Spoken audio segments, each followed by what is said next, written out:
वो परमात्मा स्वयं अपने सतलोक स्थान से, उस सनातन परम धाम से, जहाँ जाने के बाद फिर प्राणी जन्म मृत्यु में कभी नहीं आता, तो वो परमात्मा स्वयं वहाँ से चलकर गति करके आते हैं अपनी प्यारी आत्मा को, जो अच्छी आत्माएं हैं, जो ज्ञान ग्रहण करने योग्य होती हैं, उनको आकर के वो ज्ञान बताते हैं और उसको अपने से पूर्ण परिचित करा के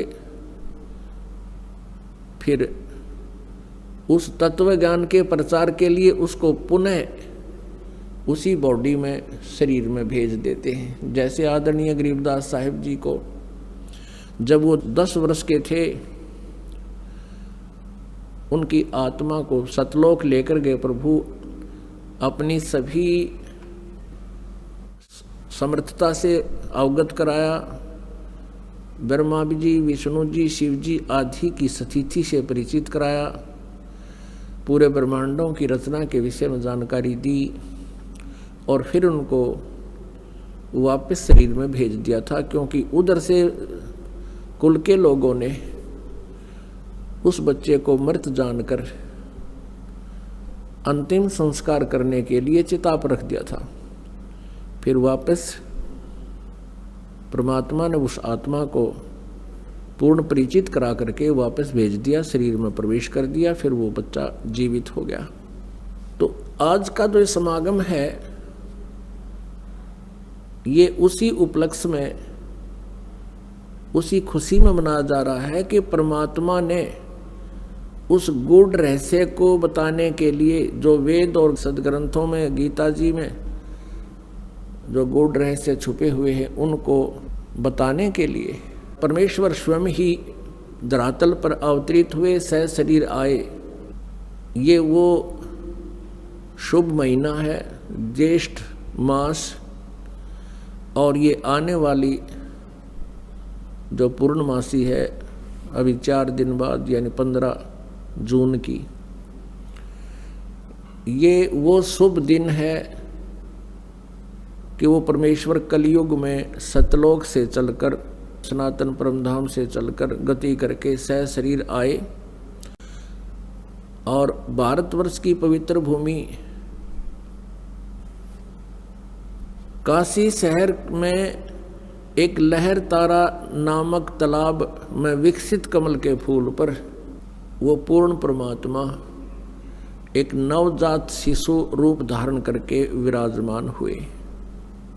ब्रह्म मुहूर्त, सूर्य उदय होने से लगभग 1.5 घंटा पूर्व के समय को ब्रह्म मुहूर्त कहते हैं। उसी समय एक अष्टानंद नाम के ऋषि, वो वहाँ लहर तारा तालाब पर एकांत स्थान देखकर स्नान करते थे, और जैसा भी उनके पूज्य गुरुदेव स्वामी रामानंद जी ने जो साधना करने को बता रखा था, वह कुछ देर बैठकर वो सुबह सुबह भगवान का चिंतन भी किया करते थे। स्वामी अष्टानंद जी अपनी साधना करने की तैयारी में थे, स्नान कर चुके थे, आंखें खुली थी और ज्ञान मुद्रा में विराजमान थे। उन्होंने क्या देखा कि आकाश से एक प्रकाश पुंज आ रहा है। प्रकाश का एक गोला सा आता नजर आया। ज्यों ही ऋषि जी ने उसको ध्यान से देखना चाहा, अष्टानंद जी की आंखें चुंधी आ गई। वो उस तेज को, उसकी चरम दृष्टि सहन नहीं कर सकी, आंखें बंद हो गई।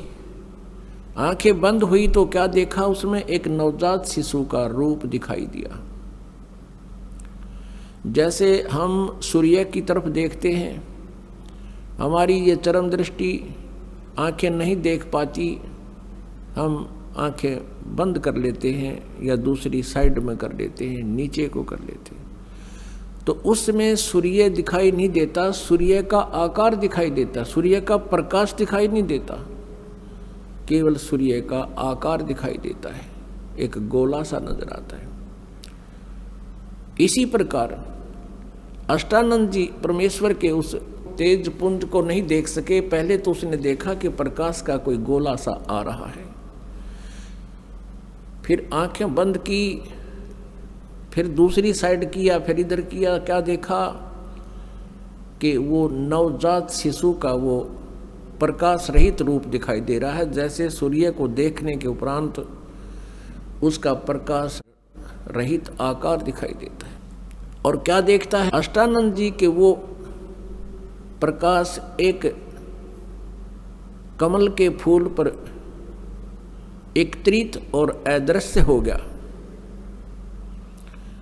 अंधेरा सा था, वो देख नहीं सका, लेकिन इतना तेज प्रकाश अपने आप गति करके आ रहा था, इससे वो अचंभित बहुत हुआ।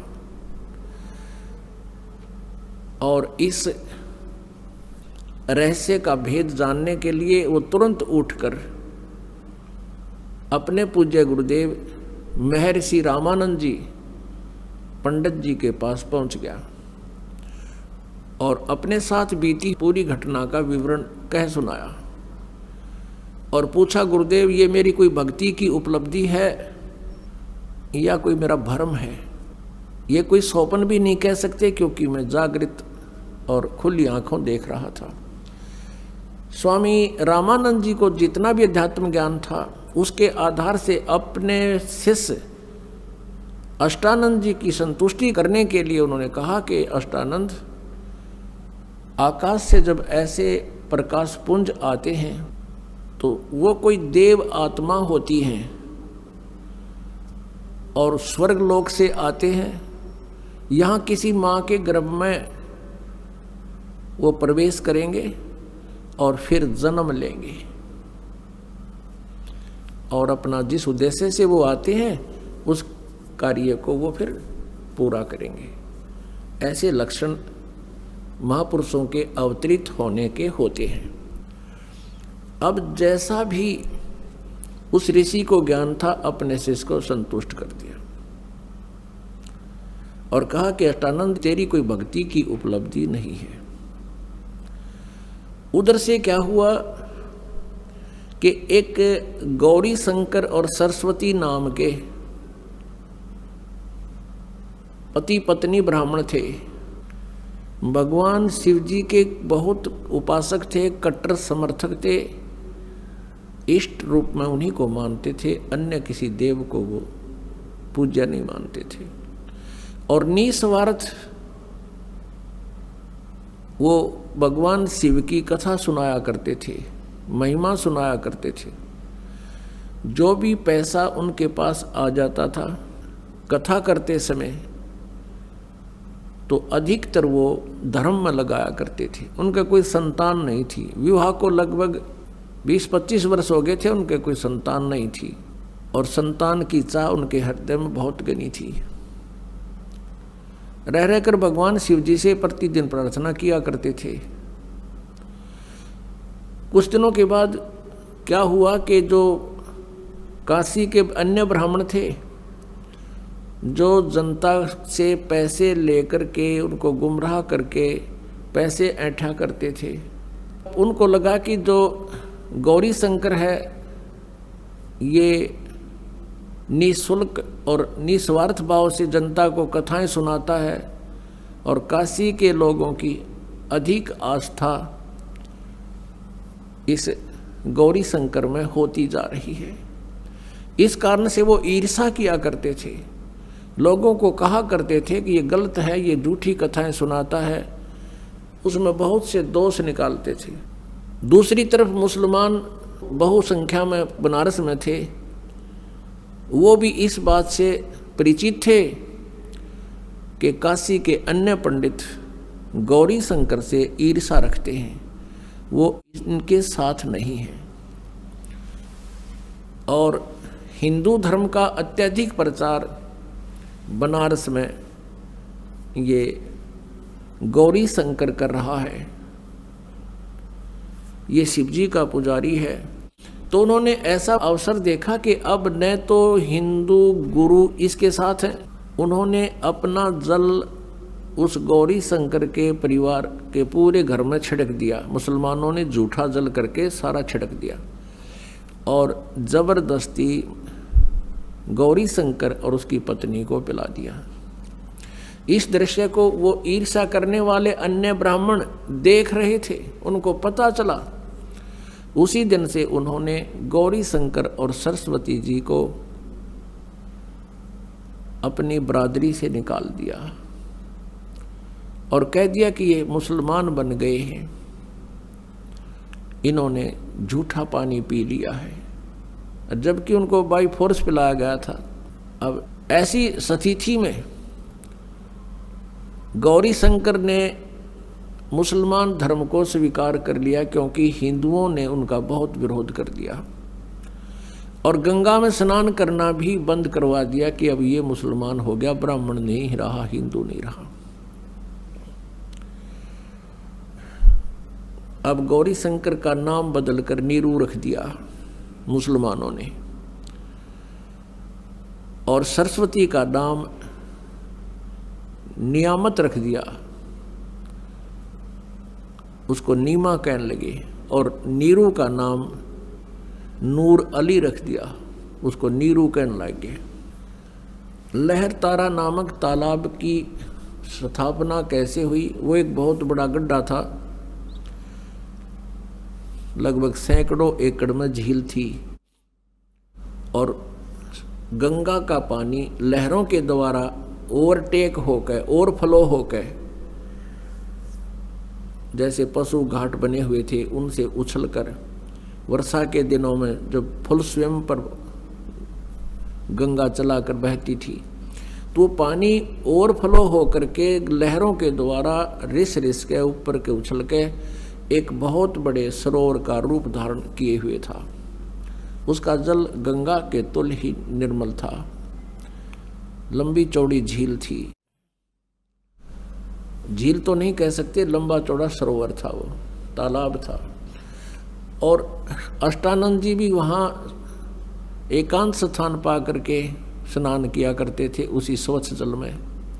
उधर से नीरू नीमा पहले ब्राह्मण थे, प्रतिदिन गंगा पर स्नान करने जाते थे। गंगा में स्नान करना ब्राह्मणों ने उनको प्रतिबंध लगा दिया, मना कर दिया, तो वो भी उसी लहर तारा नामक तालाब पर स्नान करने के लिए प्रतिदिन जाया करते थे। उस दिन भी जिस दिन परमात्मा उनको मिले, वो प्रतिदिन की तरह सुबह उठकर, ये गर्मियों का मौसम, सुबह वक्त से उठकर चल पड़ते थे। जहाँ वो रहते थे उनकी जुलाहा कॉलोनी से लगभग 4-5 किलोमीटर की दूरी पर वो लहर तारा तालाब था। प्रतिदिन वो सैर भी हो जाती थी, स्नान दोनों पति पत्नी वहाँ करके आते थे। वो भले ही मुसलमान बन गए थे, लेकिन भगवान शिव को नहीं भुला पाए थे।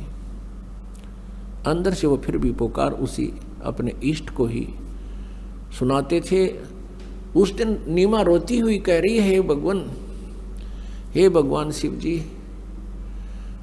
आप परम शक्ति हैं, आप देवों के देव हैं, महादेव हैं। मुझ दासी को भी एक खिलौना दे देते, आपके दरबार में भरे भंडार हैं। मुझे भी एक पुत्र दे देते, मेरा भी संसार में हिस्सा हो जाता, और दुनिया मेरे ऊपर कटाक्ष कर रही है, ना जाने क्या क्या कहकर हमें चिढ़ा रही है। ये परमात्मा आपकी दासी का जीवन सफल हो जाता। उधर से न्यू कहकर वो बहुत जोर जोर से रोने लगी, बहुत हिचकी बंद गई। उधर से नीरू कहता है, नीमा, यदि हमारे भाग्य में होता तो भगवान शिव अवश्य दे देते। आयु हमारी 60 के आसपास पहुंच चुकी है, वृद्धावस्था ने दस्तक दे दिए हैं, और हम अभी भी उसकी तरफ चाह कर रहे हैं। आप ऐसे रोती रहोगी, आपकी आंखें खराब हो जाएंगी। बुढ़ापे में कोई उंगली पकड़ने वाला सहारा हमारा है नहीं, पुत्र भाग्य में है नहीं, तेरी आंखें और नष्ट हो जाएंगी, तू अंधी हो जाएगी। सब्र कर, भगवान ने जो किया वो ठीक किया है। ऐसे सांत्वना देते हुए और नीमा हिचकी बंधी हुई रोती हुई आंसू पोंछती हुई वह पहुंच जाती है लहरतारा नामक तालाब पर, जहां वो प्रतिदिन स्नान किया करते थे। पहले नीमा ने स्नान किया, थोड़ा अंधेरा रहते नीरू बाहर बैठा था किनारे पर, ऊपर पाल पर। जब नीमा स्नान करके बाहर आ गई, नीरू स्नान के लिए लहरतारा तालाब में प्रवेश कर गया और ऐसे पानी से मल कर नहाने लगा, गोते लगा लगा कर स्नान करने लगा। जो वस्त्र पहन के स्नान किया था नीमा ने, कपड़े चेंज करके वो लहरतारा तालाब में पुनः किनारे पर पहुंची उस वस्त्र को धोने के लिए। उसी समय रोशनी हो गई थी, सुबह का उजियाला शीघ्र हो जाता है। थोड़ा सा अंधेरा छटा था, सामने एक कमल के फूल के ऊपर कोई वस्तु हिलती नजर आई नीमा को। नीरू तो नहाने में व्यस्त था, मस्त था। अब नीमा को पहले तो जब देखा कि लगता है कोई सर्प फन उठा रहा है, क्योंकि परमेश्वर ने, कबीर देव जी ने एक पैर का अंगूठा मुख में दे रखा था और एक को हिला रहे थे, जैसे बच्चा लीला करता है। अब नीमा ने ध्यान से देखा तो उस पर क्या देखा कि वो तो बालक है, वो नवजात शिशु है। अब वो जोर से चिल्लाई, अपने पति से कहा कि देखियो जी, कमल के फूल पर बालक है, कमल के फूल पर बालक है। अब नीरू ने सोचा या तो कति मेंटल होगी या पागल हो चुकी है लगता है इसके। अब इसको जल के अंदर भी बच्चे दिखाई देने लगे। हे भगवान, हे अल्लाह, इसको सद्बुद्धि दो दाता। वो फिर चिल्लाई, वो कहने लगा तू चुप रह नीमा, मानती नहीं मेरी बात।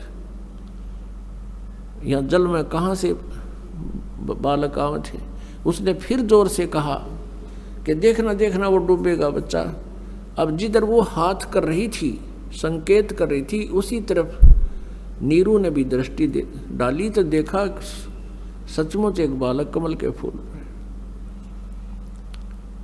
अब उसने आव देखा ना ताव देखा, एकदम आगे बढ़ा, क्योंकि गहरे जल में गया और उठाकर उस बालक को कमल के फूल समेत तोड़ के ले आया, उठा लाया, अपनी पत्नी को थमा दिया। अब वो उधर से नीमा ने उस बालक को सीने से लगाया। पुण्यात्माओं, जिस परमात्मा की खोज करते करते हमने युग बीत गए और जिस परमेश्वर के गुणों को सुनकर हम गदगद हो जाते हैं और हमारे रोंगटे खड़े हो जाते हैं, उस परमेश्वर को उस प्यारी आत्मा ने पुत्रवत प्यार किया, सीने से लगा, मुंह चूम्या उस बालक रूप परमात्मा का और माथे का लावे, कभी सीने से लगावे, सौ शुक्र मनावे अपने शंकर भगवान की। अब जो सुख उस माई ने होया होगा उस भगवान के टच करने से, स्पर्श करने से, उसका अंदाजा नहीं लगाया जा सकता। हम उनके नाम से इतने गदगद हो जाते हैं, उस मालिक का गुणगान सुनकर ही हमारे रोंगटे खड़े हो जाते हैं। उस माई ने जिस परमात्मा की चाह है, सर्व सृष्टि रचनहार है, और उस मालिक को सीने से लगाया, उसको कितनी खुशी और कितना उसके शरीर के अंदर रोमांच हुआ होगा। उस सुख को वो माई ही वर्णन कर सकती है। उधर से नीरू ने सोचा कि पहले तो हम हिंदू थे, मुसलमान बना दिए, हिंदुओं से संपर्क रहा नहीं, मुसलमानों से अभी हमारी इतनी जानकारी नहीं, हमारे साथ कोई साथी नहीं है। और यदि हम इस बालक को लेकर जाएंगे और जनता को बताएंगे कि कमल के फूल पर हमें मिला, कोई विश्वास नहीं करेगा। उल्टा कहेंगे कि तुम किसी का बालक चुरा लाए हो, हमारी पिटाई भी कर लेंगे और मार मार कर हमारा हुलिया बिगाड़ेंगे और पूछेंगे बताओ किस बहन का तुम ये बालक उठा कर लाए हो, और हमसे बालक भी छीन लेंगे और नगर निकाला भी दे देंगे। ये सारा जुगाड़ सोच कर, सारे विचार लगा करके नीरू ने अपनी पत्नी से कहा, नीमा इस बालक को यहीं छोड़ दे, और उसको सारी स्थिति से परिचित करा दिया कि हमारे साथ ऐसा ऐसा हो सकता है। तो नीमा ने कहा, जी इस बालक ने ना जाने क्या जादू कर दिया मेरे ऊपर, मैं इसको त्याग नहीं सकती, मेरे बस की बात नहीं। इसने जो मेरे अंदर अट्रैक्शन पैदा कर दी, ये मेरे बस की बात नहीं, मैं मर सकती हूँ। जैसे सर्प से कोई मणि छीन ले, वो फन पटक पटक कर मर जाता है। अब इसके बिछुड़ जाने से मेरी वही स्थिति हो जाएगी, मैं नहीं त्याग सकती। नीरू ने बहुत कुछ समझाया और प्यार दिया। वो कभी अपनी पत्नी को गुस्से से नहीं बोला था, क्योंकि वो समझता था कि ये पहले बहुत दुखी है, संसार के व्यंग सुन सुनकर ये दुखी है, ये निसंतान है, ये बांझ है, पता नहीं संसार कितने प्रकार से पीड़ित करता है। वो उसको बहुत प्यार देता था। वो एक पति का प्यार भी देता था और एक पिता का भी।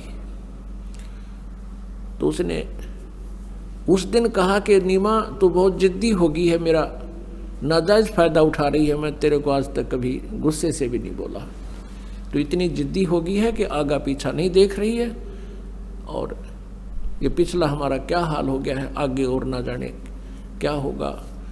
नीमा नहीं मानी। तो उस दिन पहली बार अपनी पत्नी की तरफ उसने थप्पड़ मारने के लिए हाथ उठाया, रोते हुए, आंखों में आंसू है।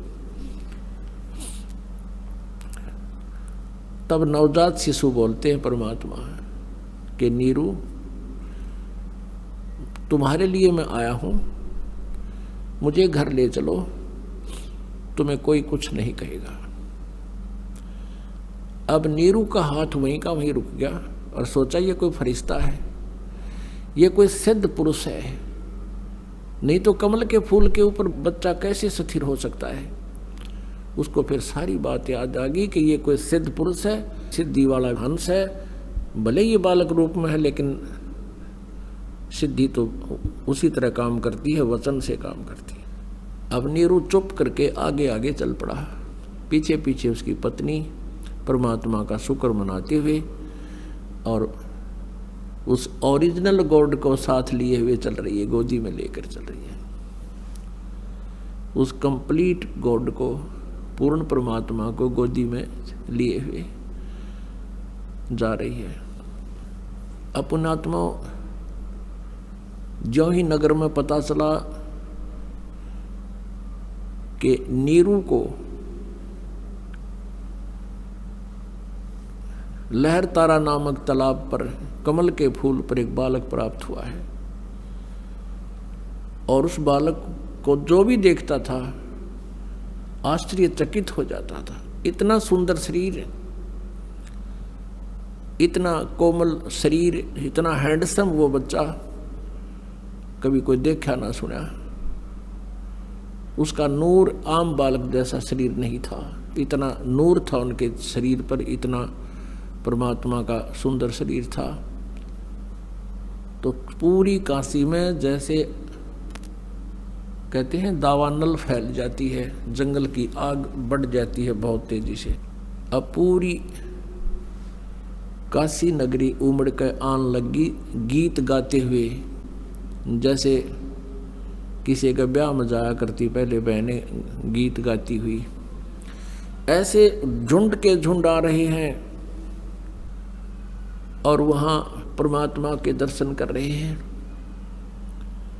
कोई कुछ कह रहा है, कोई कहता ये तो भगवान शिव का स्वरूप है, कोई कहता ये तो विष्णु जी अवतरित हुए हैं, कोई कहता ये तो ब्रह्मा जैसे खूबसूरत हैं, कोई कहे ये देव है, कोई व्यक्ति कह रहा है कि ये तो कोई गण है,